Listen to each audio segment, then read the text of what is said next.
Today on 5 Kilotones, we're going to have a look at 5 more kilotones with the Eventide H9. I did a 5 kilotones video with this unit a few months ago and it got a really great response. And seeing as there are so many algorithms in there to play around with, I thought, why not have a look at 5 more? This is my straight up dry guitar sound. All the effects are going to be in stereo. Let's have a listen.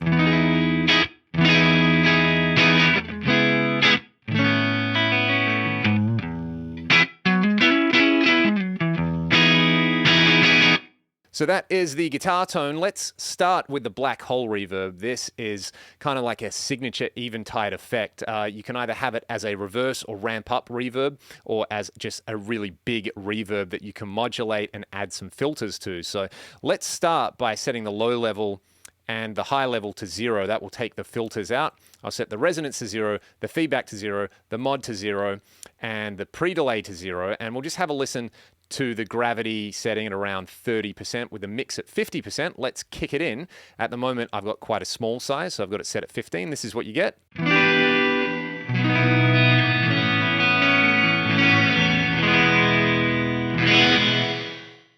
If I increase the size significantly, you get this.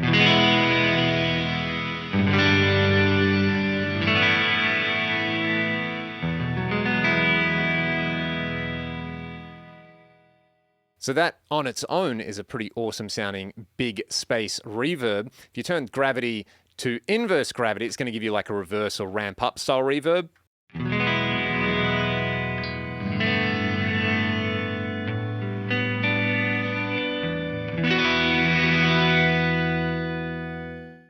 I like that a lot. What we can do is add a bit of pre-delay to that. We'll go to like 70-ish milliseconds.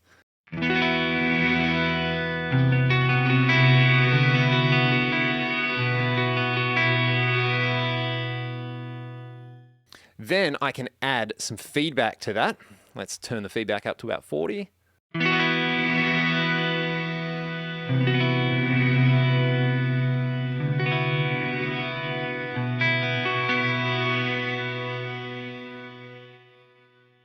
That's very cool. This is, kind of gives you that combination of delay and reverb.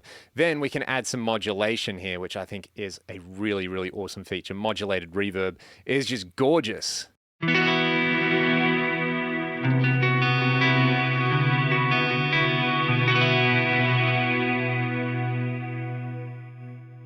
Then we have these independent filters on the low and the high end. For example, if I turn the low level down and the high level up, we get this.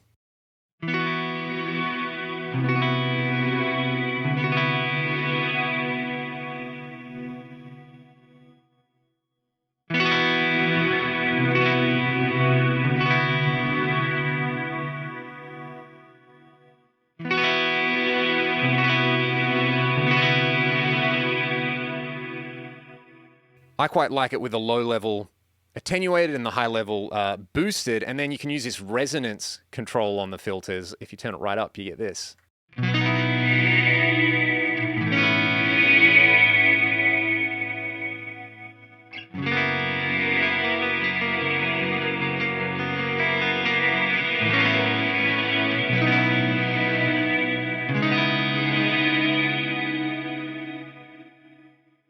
This is just amazing for anything vaguely ambient. You can also, obviously, if you don't like the reverse reverb, just use it with the normal big space. But having control over those high and low end filters and then being able to basically put a little bump in them with the resonance control and add feedback and add modulation is really amazing. One of the H9 exclusive algorithms is space-time. You can have a look at it in the normal kind of H9 style view, or you can go to pedal view, which I find very handy. And as you can see here, you can choose to connect the reverb and the delay in series or in parallel and add modulation to all of that. Very, very cool. So what I'll do, I'll turn the mod all the way off. I'll turn the level of the delay off and the feedback down. I'll set the overall mix to about 50%. And what we'll have a listen to is we'll just dial in a reverb sound, then we'll add delay, then we'll add modulation. So at the moment, this is my verb sound.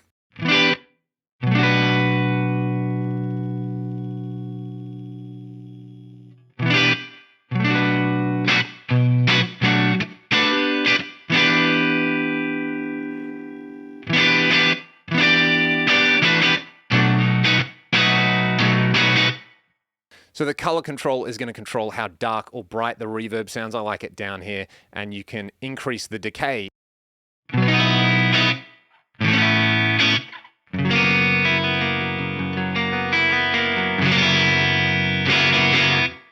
I think I dig that. Let's add a bit of delay now. I really like the graphic here. You can see at the moment I've got them connected in parallel. Let's say if I just set the delay level, say, let's just go all the way up so we can hear what it does.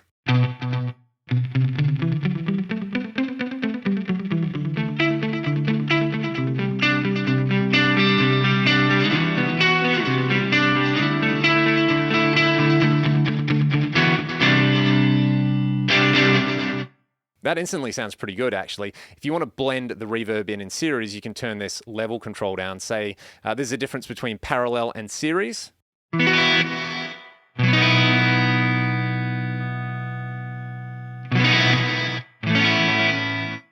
Essentially what's happening is you're either going to have reverb on your delay repeats or not. I like it in parallel, and I like that level a little bit lower. Let's just add, say, modulation. I always like the mod rate around like 1.6, 1.7 hertz, and we'll blend a bit of that in. It's just such a cool looking graphic as well.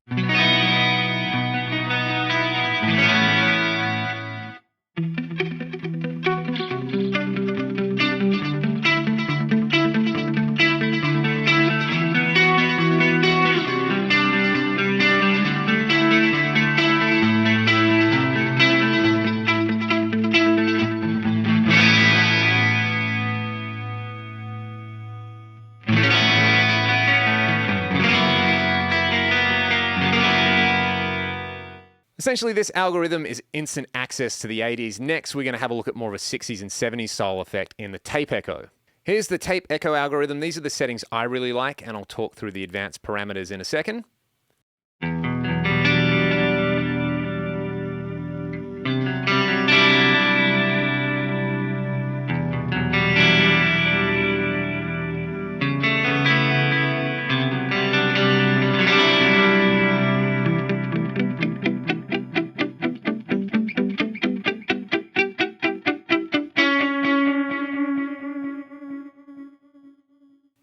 So that is a gorgeous sounding tape echo algorithm. The real secret are in these controls at the bottom. You've got saturation, which controls the amount of tape distortion. If you set it off, you can have very pristine repeats.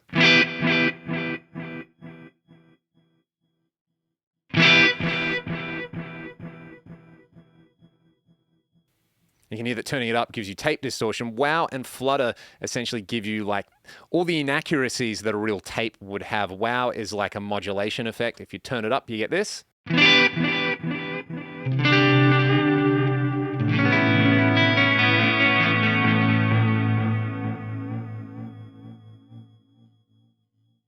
then flutter is going to control essentially the offset between the heads. So let's turn that one all the way up.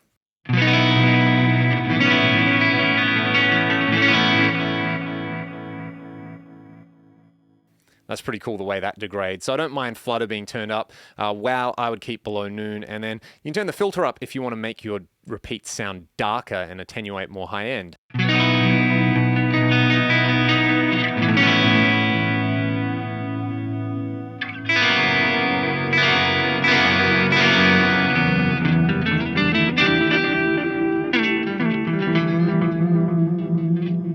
And if you bring the mix and the feedback down on this is an unreal tape delay sound for lead stuff.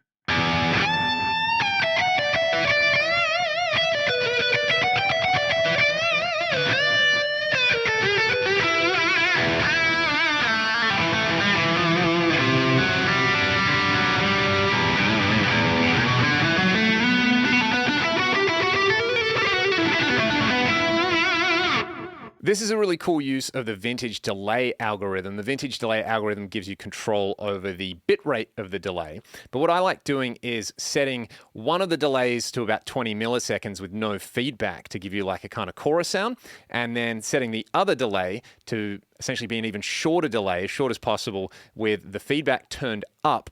I add a bit of modulation in here and set the bits to about 16. And then if I am on delay A only, I've got a chorus.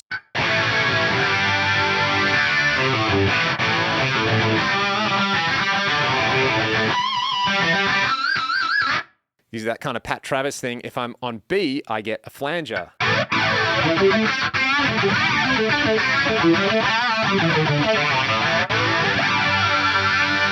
But then if I set both of them in the middle, I've got a chora flange, which is a pretty cool effect, I think. And this really gives you a big stereo image.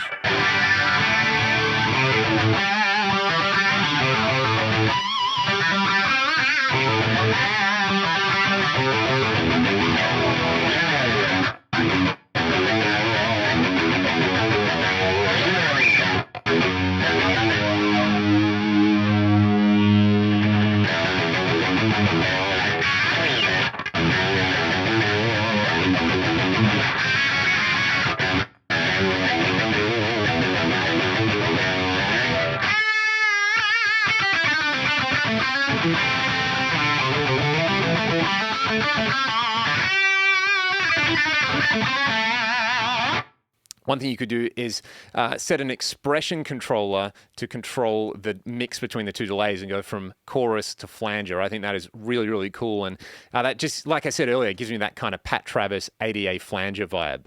To round things out, we've got the Crush Station. This is another H9 exclusive. I really like this on bass for adding bass distortion because there's a clean mix control and you can blend in sub and upper octaves. It's like the Pog from hell.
My advice with this one would just be to twist the knobs until it sounds good, pretty much. So I've reoriented them to a bunch of different positions. Having control over whether you have the gain pre or post EQ really changes the way the EQ interacts with your guitar as well. This is pre-distortion now. I've turned the sag down. We've still got that kind of octave blend going on and a little less grit.